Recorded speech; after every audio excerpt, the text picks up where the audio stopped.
अस्सलाम वालेकुम नाज़रीन, उम्मीद है कि आप लोग खैर व आफ़ियत से होंगे। आपका इस यूट्यूब चैनल पे इस्तकबाल है। आइए शुरू करते हैं हदीस कुरान की बातें।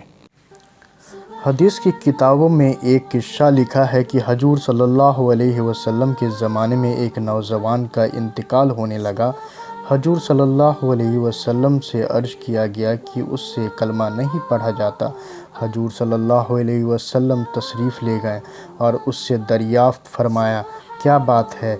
अर्ज़ किया कि या रसूलल्लाह, एक कुफ्ल सा दिल पर लगा हुआ है। तहक़ीक़ हालात से मालूम हुआ कि उसकी माँ उससे नाराज़ है और उसने माँ को सताया है।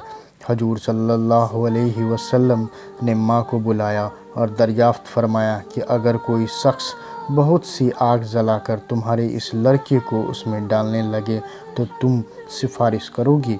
उन्होंने अर्ज़ किया, हाँ हजूर, करूँगी। तो हजूर सल्लल्लाहु अलैहि वसल्लम ने फरमाया कि ऐसा है तो उसका कसूर माफ़ कर दे। उन्होंने सब माफ़ कर दिया।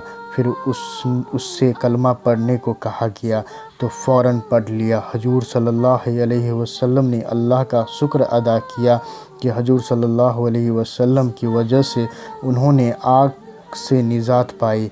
इस किस्म के सैकड़ों वाक़ियात पेश आते हैं कि हम लोग ऐसे गुनाहों में मुब्तला रहते हैं जिनकी नहुशत दीन और दुनिया दोनों में नुकसान पहुंचाती है।